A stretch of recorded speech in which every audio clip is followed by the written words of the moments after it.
Johnny Carson looked relaxed behind that Tonight Show desk, but 7 guests proved even the king of late night had his breaking point. At his peak, Carson drew more nightly viewers than the NFL's Monday night game, an audience that expected effortless charm, funny jokes, and interviews that felt like living room banter. Most nights he delivered, yet certain celebrities crossed lines that led to permanent exile from the studio. Their visits sparked lifelong bans through fraudulent claims, physical threats, and behavior so disruptive that Carson, the man who could defuse any bomb with a grin, decided they could never return. Below are the 7 personalities who earned their banishment, plus the moments that sealed their fate. Wayne Newton. There were even physical threats. At one point, Carson joked, "Las Vegas is upgrading to brighter stage lighting. Wayne Newton's hair needs sunlight to grow." The audience erupted with laughter, but Newton wasn't amused. Having poured millions into buying the Aladdin Hotel, Newton took any hit to his carefully maintained public persona very seriously. The insult stung enough to trigger a reaction that would ultimately end his relationship with The Tonight Show for good. In 1980, Newton showed up unannounced at the Burbank studio on a taping day. Security cameras recorded him walking briskly through the halls, silk shirt open, fists tight. He then barged into Carson's office during a segment review. "Mr. Carson, these jokes about me stop now, or I'll beat you down," he threatened. Carson immediately alerted security. "Wayne Newton is no longer allowed in this building," he ordered. The ban was swift and complete. Carson didn't speak publicly about the threat but told close friends, "No one, absolutely no one, threatens me in my own studio." Newton's name was quietly removed from any future guest lists.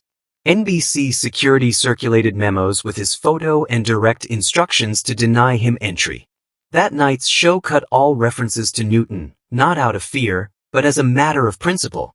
Carson had decided that anyone who used threats of violence gave up their right to appear on national television. Uri Geller.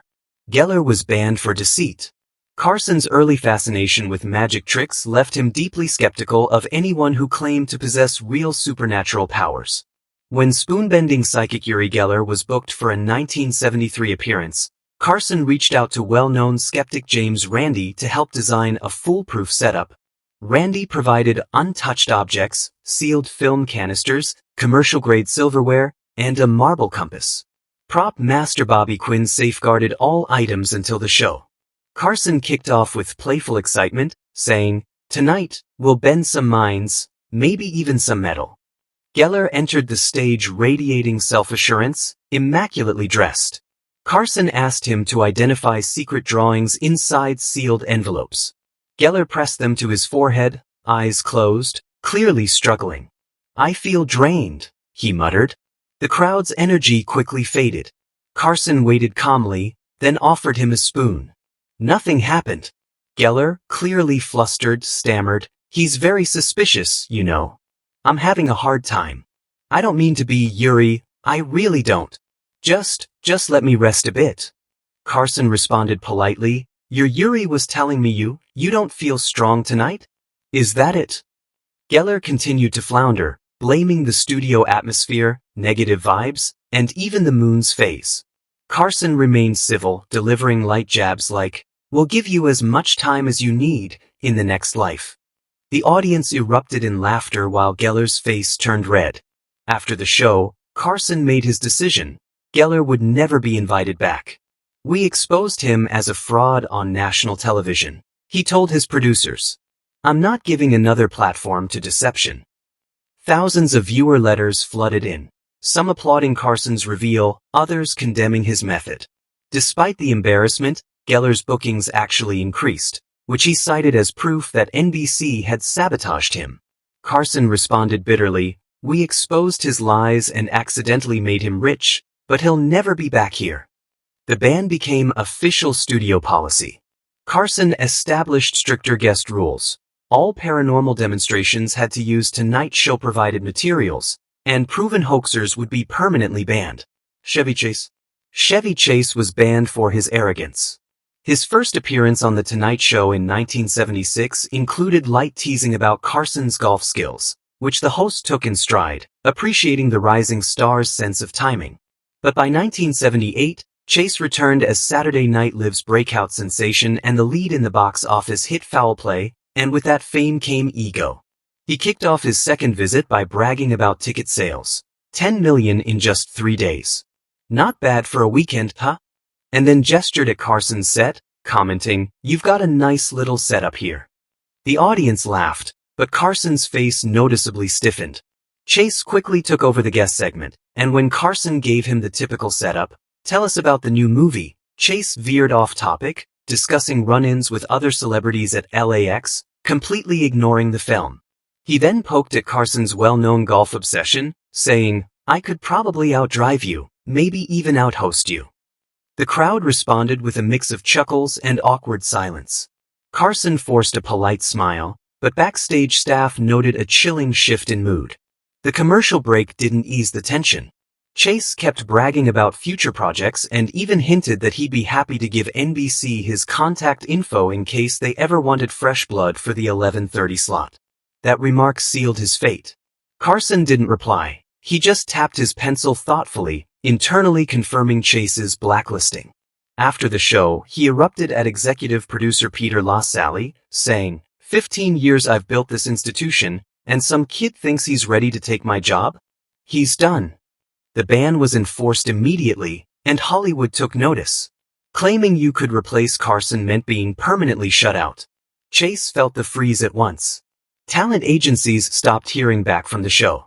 When Chase launched his short-lived late-night show on Fox in 1992, reporters asked if Carson had offered any advice. Chase admitted there had been zero communication. Carson's team later confirmed it. No phone calls, no letters, no public support, just meaningful silence.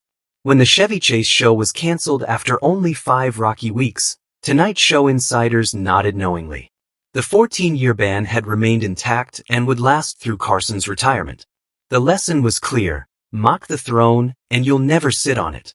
Bob Hope was banned for scripted rigidity. Though he was a perfect fit for television and NBC executives saw him as sponsor gold, his tightly controlled approach eventually led to the end of his Tonight Show appearances. Hope arrived at the Burbank studio carrying stacks of index cards, which outlined every aspect of his segment. His team sent over thick packets in advance, including pre-written jokes, interview prompts, product mentions, and even preferred camera angles for reaction shots. For Johnny Carson, whose talent thrived on spontaneous wit, this felt like someone bringing sheet music to a jazz jam. During taping, Hope barely acknowledged Carson, instead focusing on cue cards placed near the cameras, simply waiting for Johnny to deliver a setup so he could respond with a rehearsed punchline. At one point, Carson tried steering the conversation off script with an impromptu question. Hope paused, looked back at his notes, then ignored the new direction and stuck to his preloaded lines. The audience gave polite laughs, but producers noticed Carson's grip tightening around his pencil. The final straw came during a 1978 appearance, when Hope managed to reference Texaco 3 times in under 7 minutes. Carson quipped, "Texaco's getting more airtime than I am," but afterward he was firm with producers, "I'm not hosting commercials disguised as interviews." Hope's fame had shielded him from being dropped in the past, even when segments fell flat, but Carson had reached his limit. Internal records show Carson actively pushing for Hope's permanent removal, arguing, "He's not doing TV, he's just reading ads with canned laughter." NBC pushed back at first, since Hope's specials pulled in huge advertising dollars, but Carson made it clear, if they forced him to keep hosting scripted promos, he'd walk. The network gave in. Hope was never formally told he was banned, he just stopped getting invitations, and the silence stretched indefinitely. Staff noted that the atmosphere in Carson's dressing room noticeably relaxed once the ban was in place. A new precedent had been set: authenticity was non-negotiable, and not even icons were immune if they treated The Tonight Show like a personal billboard. Charlton Heston. Charlton Heston was banned for monopolizing airtime. He approached interviews like formal hearings, and that overly grand style ultimately cost him his place on Carson's guest list. When Carson would ask something simple like, "Chuck, any injuries during those chariot scenes?" Heston would lean back and begin a long-winded tale starting with his childhood on a ranch, segueing into his time at Yale studying drama, his artistic philosophies, and only eventually, about 5 minutes later, landing on the story of his broken rib. Meanwhile, the house band sat idle, and Carson politely nodded as precious minutes ticked away. During commercial breaks, Heston continued offering off-air footnotes, referencing Greek tragedies, quoting Plutarch, and even urging Johnny to visit the NRA museum. Carson preferred a snappy, fast-paced back and forth, but Heston delivered extended monologues that dragged down the show's momentum and wore out viewers. After a 1987 appearance, producers counted only 9 audience laughs, far below the usual 30. The ratings told the same story. Viewership dropped whenever Heston's philosophical rants stretched beyond a minute. Carson's patience finally snapped during a segment on movie violence, when Heston launched into a 15-minute speech on freedom and personal responsibility. "He's running his own show inside mine," Carson told producers. "And it's not entertaining." The ban came swiftly. Carson's staff was given direct orders. Charlton Heston was permanently removed from the guest lineup. "He's a great actor and probably a good guy," Carson said to his booking agent, "but he treats every question like it's his moment to deliver the Gettysburg Address." Heston only learned of the blacklist when his publicist's repeated requests to rebook were quietly declined. The message was unmistakable. On The Tonight Show, entertainment value came first, even above Oscar-winning resumes. Carson demanded guests who understood the pacing of television, not speakers who used late night as their personal lecture hall. Don Rickles was banned for disruptive behavior. His rapid-fire insults delighted audiences, but the chaos he left in his wake eventually cost him a permanent seat on The Tonight Show. His trademark was to strike first, taking jabs at fellow guests, audience members, and even Carson himself, then flashing a mischievous grin like a kid who just broke a window. The breaking point came in 1976 when Rickles was guest hosting during Carson's vacation. Between interviews, he picked up Johnny's prized walnut cigarette box, a sentimental gift from a stagehand who once rescued Carson during a studio fire, and accidentally snapped the lid while joking with the crowd. "Oh, I broke Carson's cigarette box," he muttered. The following night, Carson returned, noticed the damaged keepsake, and turned his irritation into on-air comedy. He stormed onto the neighboring CPO Sharkey set with cameras rolling, shouting, "You broke my box." Rickles shrank as the audience roared, and NBC replayed the clip for years. Behind the scenes, though, Carson took stock.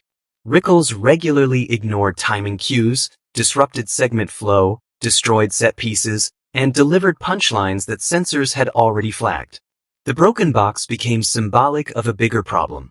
The last straw came in 1985, when Rickles mocked an overweight woman in the front row, prompting a flood of complaint letters. "Funny? Sure. But it's toxic too," Carson told his producers. Quietly, he imposed a lifetime ban. Though the two remained civil at industry events, Rickles was never invited back to Studio One. Stagehands joked they no longer needed hazard pay. No flying ashtrays, no hurt feelings. It was a reminder that even the king of late night had limits when disorder overshadowed the comedy. Fred Rogers was banned due to pacing problems. His appearances initially promised to warm hearts but quickly turned into a ratings disaster that convinced Carson some personalities simply didn't fit late-night TV. The booking memo seemed ideal. A 5-minute chat, a brief puppet demonstration from the neighborhood, a welcome break from the usual celebrity promo blitz. But Rogers' entrance immediately exposed the mismatch in tempo. Standing center stage, he gave a gentle wave and spoke in his trademark Pittsburgh cadence. "Thank you very much, friends. I'm very glad to be here." The applause lingered because the crew couldn't tell if he'd finished his greeting. Carson tried to break the ice. "Brad, I wore my sneakers in your honor," lifting a polished loafer to show bright white socks. Rogers smiled softly, clasped his hands, and replied, "That's very thoughtful, Johnny. Sneakers help us feel ready to play." The audience chuckled politely, waiting for Carson's comeback, but none came. Rogers considered his answer complete. Awkward silence swallowed the moment while the control room scrambled to adjust camera shots as Carson regrouped. Every comedic beat was delayed by at least 30 seconds.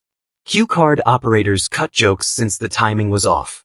Rogers responded with slow, measured answers, pausing 2 seconds between thoughts. perfect for preschoolers, disastrous for 11:45 p.m. viewers. Associate director Bobby Quinn watched his stopwatch in horror as the show unraveled. When the commercial music finally hit, Carson exhaled so hard his glasses fogged. Post-show analysis was brutal. Nielsen ratings dropped 3 points during Rogers' segment. That night Carson decided, Fred Rogers was saintly, but saints didn't thrive in late night. The ban was not personal, but professional preservation. Producers were ordered never to invite Rogers again. Some people are too virtuous for this business, Carson explained to staff, and this business moves too fast for them. Mailboxes filled with praise for Rogers' appearance, but Carson had learned his lesson. Noble intentions couldn't save failing television. Rogers was never invited back, not out of malice, but mercy for the show and its audience. 7 troublemakers, 7 lifetime bans, Geller's trickery, Chase's arrogance, Hope's scripts, Newton's threats, Rogers' slow pace, Heston's monologues, Rickles' chaos. Each crossed lines Carson refused to tolerate. These were not mere personality clashes but deliberate business decisions to protect the show's quality and Carson's peace of mind. The message echoed throughout Hollywood. The Tonight Show upheld standards, and crossing them meant permanent exile from TV's most prestigious stage. That was the hidden skill of hosting. Knowing when entertainment turns to destruction and having the will to say never again.